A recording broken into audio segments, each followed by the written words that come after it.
जी हाँ दोस्तों, नीतीश के दिल्ली जाने से पहले ही जेडीयू में टूट हुई शुरू, सदस्यता और सांसदीय खत्म करवाने तक पहुंची बात।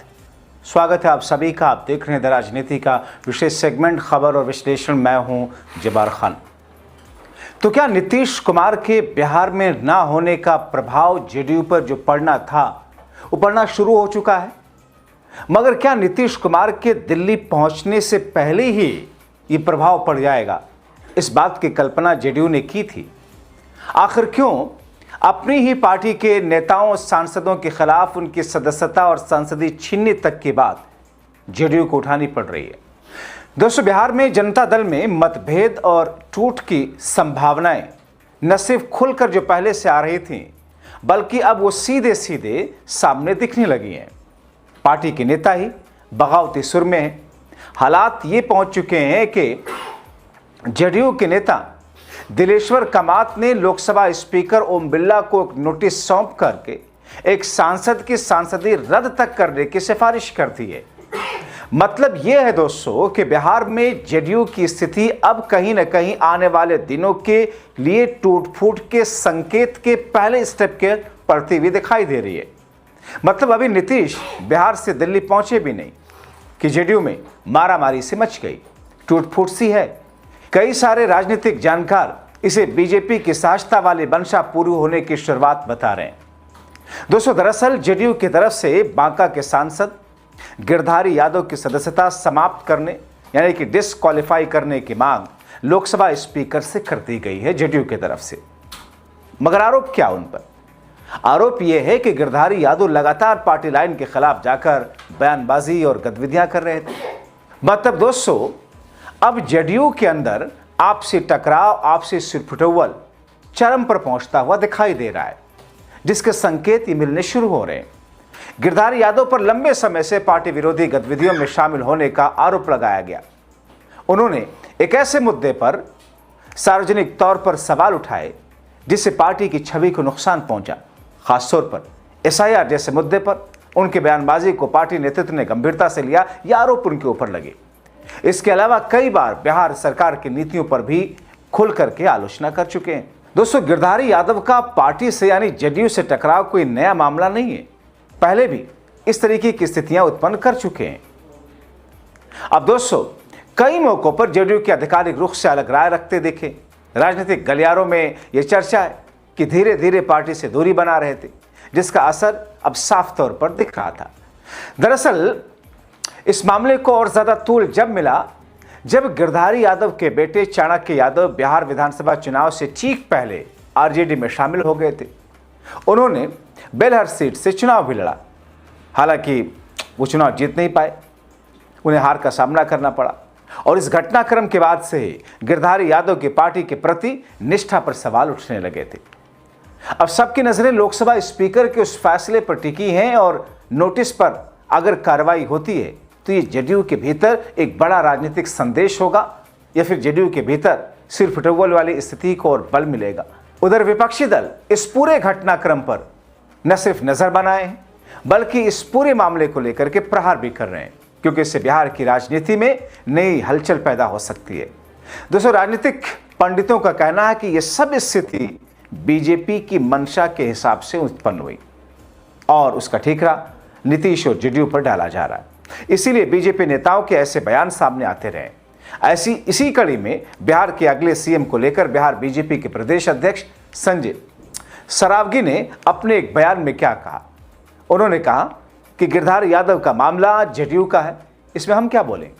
अभी बिहार के मुख्यमंत्री नीतीश कुमार हैं, आने वाले समय में वो राज्यसभा जाएंगे। इसके बाद बीजेपी सहयोगी दलों के साथ मिलकर के फैसला लेगी कि कौन मुख्यमंत्री होगा। यानी कि इनके बयान में जो कि बीजेपी के प्रदेश अध्यक्ष हैं, कई सारे संकेत छुपे हैं। उधर जेडीयू सांसद और मोदी कैबिनेट में केंद्रीय मंत्री ललन सिंह ने बांका से जेडीयू सांसद गिरधारी यादव को पार्टी विरोधी गतिविधियों के लिए आयोग ठहराए जाने के लिए लोकसभा स्पीकर को दिए गए नोटिस पर मानो चुप्पी साध ली। वो कहते हैं कि साहब नहीं, ये फैसला हमने तो नहीं लिया है।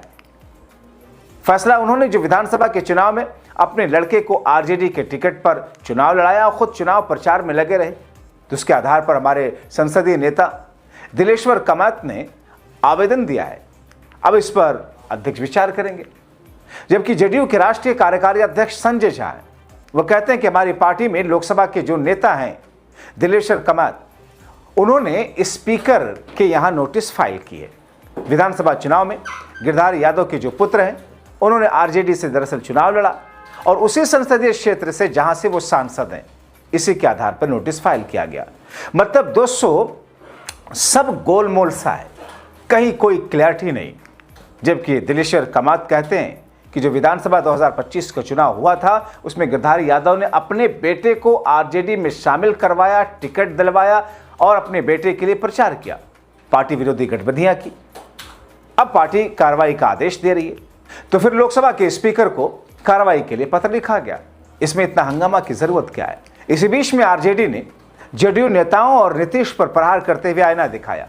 मीसा भारती ने कहा कि जब नीतीश कुमार के बेटे को बीजेपी और पूरी जेडीयू बड़ी शान से लॉन्चिंग कराती है, उन्हें डिप्टी सीएम बना रही है, तो यहां हर तरफ इसे ग्लोरीफाई किया जा रहा है। मतलब ये एक बड़ा अहम और महत्वपूर्ण कदम है। मगर जब गिरधारी यादव अपने बेटे को राजनीति में ले आए, तो फिर वो परिवारवाद हो गया। अपने बेटी की जीत के लिए अगर प्रचार कर दिया, तो इसे पूरा जेडीयू और पूरी बीजेपी क्यों तिलमिला गई? ऐसा क्यों? दोस्तों, अब जबकि नीतीश कुमार खुद एक दिन पहले पार्टी के राष्ट्रीय अध्यक्ष निर्विरोध नियुक्त किए गए और ऐसे में जब वो मुख्यमंत्री की कुर्सी छोड़ करके दिल्ली शिफ्ट हो रहे हैं, क्योंकि राज्यसभा के सांसद नियुक्त हो चुके हैं, और ऐसे में इन तमाम कदमों के उठने से पहले ही इस बीच में पार्टी के एक महत्वपूर्ण सांसद को पार्टी से बाहर का रास्ता दिखाए जाने के लिए और उनकी सदस्यता तक रद्द करने के लिए अगर जेडीयू के कुछ नेता यह फैसला नीतीश कुमार को इस फैसले पर सहमत करा लेते हैं, तो फिर इसके पीछे की रणनीति और वो स्ट्रेटजी जो राजनीतिक जानकार बता रहे हैं बीजेपी से लिंक करते हुए, क्या वो सच नहीं होगा? तो फिर दिल्ली में बैठे हुए ललन सिंह और संजय झा नीतीश कुमार के ऊपर अपने फैसलों को लेकर जिस तरीके से प्रभावित करते हैं और जिस तरीके से नीतीश कुमार को उन फैसलों पर सहमत कराते हैं, जिसके बारे में कहा जाता है कि दिल्ली में बीजेपी के आला कमान के फैसले होते हैं, तो फिर एक ऐसी स्थिति जब जेडीयू के अंदर बिहार में यह स्थिति उत्पन्न हुई है, बात यहां तक पहुंच गई कि उनकी प्राथमिक सदस्यता तक रद्द की जाए, यहां तक पहुंच गई कि उनकी सांसदी को लोकसभा स्पीकर के पास में नोटिस भेज करके उनकी सांसदी रद्द कराई जाए। यानी कि एक संकेत है, जिस संकेत के आधार पर आगे आने वाले दिनों की बुनियाद को देखा जा रहा है। तो ऐसे में जो लोग इस बात को बार बार कहते आ रहे थे कि नीतीश कुमार के बिहार से हटते ही ऑपरेशन लोटस न सिर्फ एक्टिव होगा, बल्कि धीरे धीरे जेडीयू को एक तरीके से रसातल में डालने के लिए अपनी रणनीति को आगे ला करके कामयाबी की तरफ बढ़ने की कोशिश करेगा, जिसमें जलती हुई मोमबत्ती की उस मोम की तरह नीतीश की पार्टी हो जाएगी, जो जल करके रोशनी तो देती है लेकिन धीरे धीरे खुद पिघल करके खत्म हो जाती है। तो ऐसी स्थिति में दोस्तों, अब जब ये मामला सामने आया है, क्या इस मामले को सलटाया जा सकता था या फिर इसका वाहिद एक रास्ता था कि लोकसभा स्पीकर को लिख करके और उन सांसद के खिलाफ उनकी सांसदी को रद्द करने के लिए नोटिस दिया जाता? यह स्थिति नीतीश कुमार से बेहतर या ललन सिंह संजय झा से बेहतर कौन समझ सकता है? लेकिन क्या वाकई इसमें नीतीश कुमार की अपनी मंशा शामिल है या फिर नीतीश कुमार को इस फैसले के ऊपर सहमत होने के लिए एक ऐसा साइकोलॉजिकल प्रेशर डाला गया जिसके सामने नीतीश कुमार झुके और मजबूर हुए? इसीलिए दोस्तों, बिहार में अब यह कहना शुरू किया गया कि बिहार से अभी दिल्ली नीतीश कुमार शिफ्ट भी नहीं हुए कि नीतीश कुमार की पार्टी पर प्रभाव पड़ना शुरू हो गया और एक संकेत दिखने लगा कि साहब जेडीयू में भयंकर टूट की शुरुआत हो चुकी है। आप क्या सोचते हैं? अपनी राय कमेंट बॉक्स में जरूर लिखें।